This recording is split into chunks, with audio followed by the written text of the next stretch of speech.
Hello friends, welcome back to our channel Hari cinematic universe and this is Hari. మన tier one heroes లో రామ్ చరణ్ గారు, పవన్ కళ్యాణ్ గారు and NTR గారు వీళ్ళ ముగ్గురిని తప్పిస్తే వీళ్ళ ముగ్గురు టైర్ వన్ హీరోస్ కి 100 కోట్లు కలెక్ట్ చేసిన మూవీస్ అయితే 6 ఉన్నాయి. అయితే ఈ రోజు మనం వచ్చేసి ఈ వీడియోలో అల్లు అర్జున్ అన్న కెరియర్ లో 100 క్రోస్ గ్రాస్ కలెక్ట్ చేసిన మూవీస్ గురించి మనం ఈ వీడియోలో మాట్లాడుకుందాం. నేను చెప్పేది 100 క్రోస్ గ్రాస్ కలెక్ట్ చేసిన మూవీస్ షేర్ కలెక్ట్ చేసిన మూవీస్ అయితే కాదు. క్లియర్ గా వినండి. వీడియోలోకి వెళ్ళే ముందు ఒక చిన్న రిక్వెస్ట్, మీరు కనుక మన ఛానల్ ని ఫస్ట్ టైం విజిట్ చేస్తున్నట్టయితే ఒకసారి ఛానల్లో కంటెంట్ చూసి నచ్చితే సబ్స్క్రైబ్ చేసుకుని సపోర్ట్ చేయండి. లేట్ చేయకుండా వీడియోలోకి వెళ్ళిపోదాం.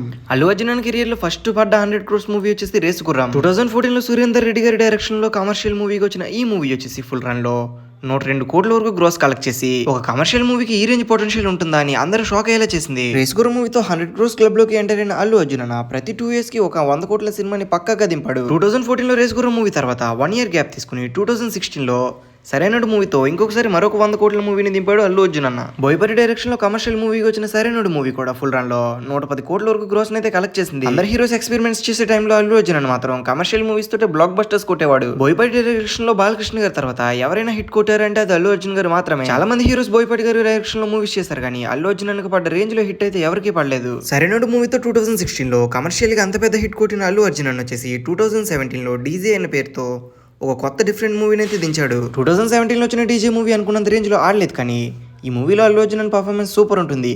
అండ్ మూవీలో సాంగ్స్ కి సపరేట్ ఫ్యాన్ బేస్ కూడా ఉంటుంది. ఈ మూవీలో యూస్ చేసిన స్పిన్నర్ అయితే అప్పట్లో పిచ్చి పిచ్చిగా వాడేవారు. ఈ మూవీ కూడా ఫుల్ రన్ లో 118 కోట్ల వరకు గ్రోస్ అయితే కలెక్ట్ చేసింది. 118 కోట్ల వరకు గ్రోస్ ని కలెక్ట్ చేసిన సరే బాక్స్ ఆఫీస్ దగ్గర ఇది వచ్చేసి ఒక ఫ్లాప్ మూవీ. చెప్పాలంటే సరైన మూవీ తర్వాత అల్లు అర్జున్ కు చెప్పుకోదగ్గ ఒక్క మూవీ కూడా పడలేదు. ఆఫ్టర్ 4 years తర్వాత 2020 లో అలవైకుంఠపురం మూవీతో అల్లు అర్జున్ వచ్చేసి చాలా స్ట్రాంగ్ కంబ్యాక్ ఇచ్చాడని చెప్పాలి. త్రివిక్రమ్ గారి డైరెక్షన్ లో థర్డ్ టైం కొలబరేట్ చేసిన ఈ మూవీ వచ్చేసి సంక్రాంతికి రిలీజ్ అయ్యి క్లాష్ లో కూడా ఫుల్ రన్ లో 250 కోట్ల పైన గ్రోస్ అయితే కలెక్ట్ చేసింది. 2020 లో రిలీజ్ అవి నాన్ బాహుబలి ఇండస్ట్రీ హిట్ కొట్టిన అల్లు అర్జున్ గారు థర్డ్ టైం సుకుమార్ గారితో కొలబరేట్ అయ్యి సృష్టించిన సునామీయే పుష్ప. సౌత్ నుండి నార్త్ వరకు ప్రతి చోట ఈ మూవీ హ్యూజ్ సక్సెస్ ని చూసింది.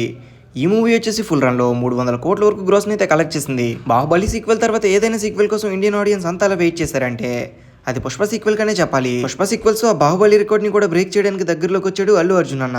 పుష్ప పార్ట్ 2 వచ్చేసి ఫుల్ రన్ లో 1700 కోట్ల వరకు గ్రోస్ ని కలెక్ట్ చేసిందని మూవీ టీమ్స్ అయితే అఫీషియల్ పోస్టర్స్ ని రిలీజ్ చేశారు. అని మూవీ యొక్క ఒరిజినల్ గ్రోస్ వచ్చేసి 1200 కోట్ల వరకు ఉంటుందని అంచనా. ఈ ఫుల్ రన్ లో ఎంత గ్రోస్ ని కలెక్ట్ చేసినా సరే అనుకున్న దానికంటే చాలా హ్యూజ్ సక్సెస్ ని చూసింది పుష్ప పార్ట్ 2. పుష్ప పార్ట్ 2 మూవీతో టోటల్ గా అల్లు అర్జున్ అన్న తన కెరియర్ లో 600 కోట్ల మూవీని అయితే సొంతం చేసుకున్నాడు. ప్రభాస్, రామ్ చరణ్, ఎన్టీఆర్ తర్వాత 1000 కోట్లు కొట్టిన 4వ హీరో అల్లు అర్జున్ గారు. నెక్స్ట్ వీడియోలో మీరు ఏ హీరో యొక్క 100 crore మూవీస్ గురించి తెలుసుకోవాలనుకుంటున్నారో కామెంట్ చేయండి.